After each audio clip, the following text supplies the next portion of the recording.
Hi, thanks for watching Coronavirus Chronicles with Tim Cubbin. I'm Tim Cubbin.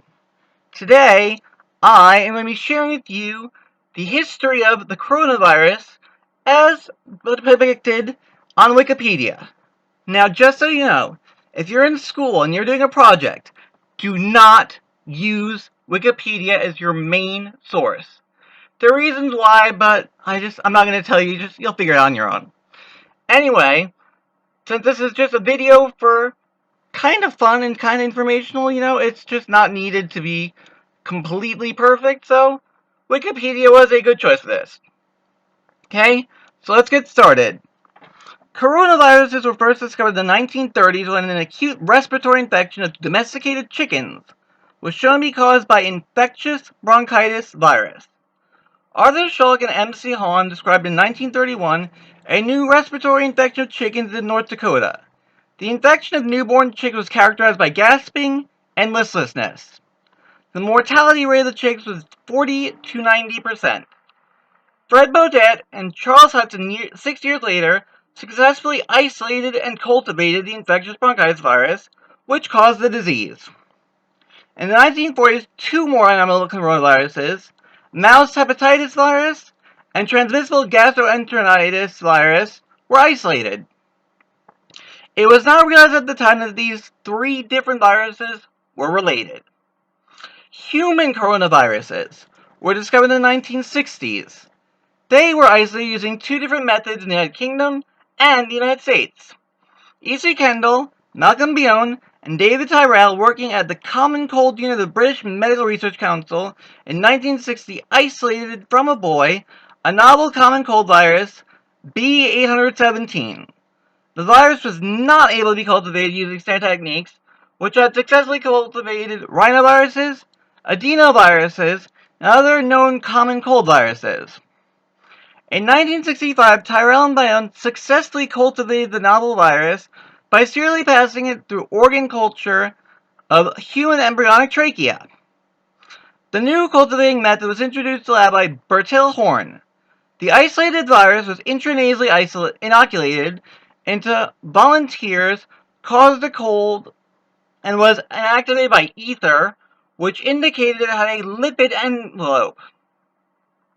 Around the same time, Dorothy Hammer and John Prochnow at the University of Chicago isolated a novel cold virus 229E from medical students, which they grew in kidney tissue culture.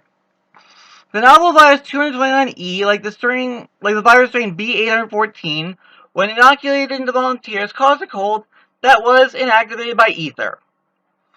The two novel strains B814 and 229E were subsequently imaged by electron microscopy in 1967 by Scottish virologist June Almeida at St. Thomas Hospital in London.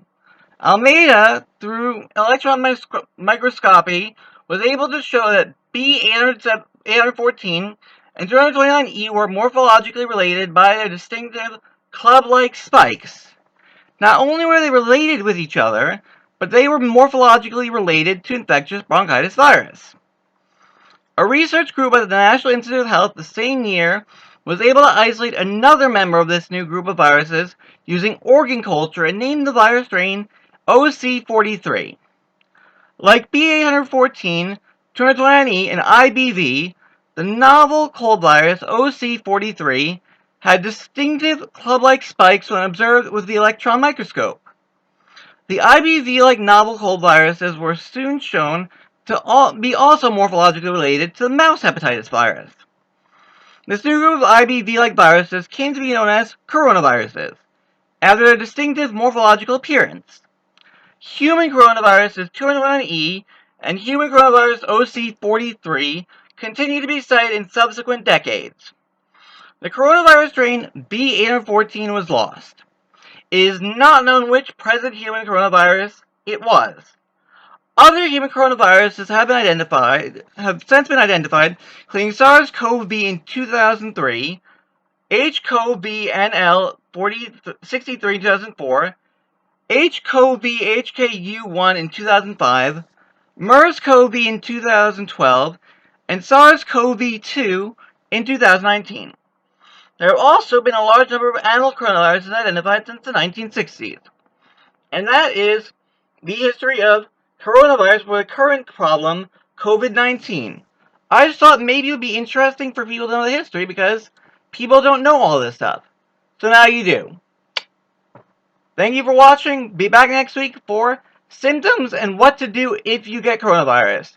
So I'm Tim Cubbin, out.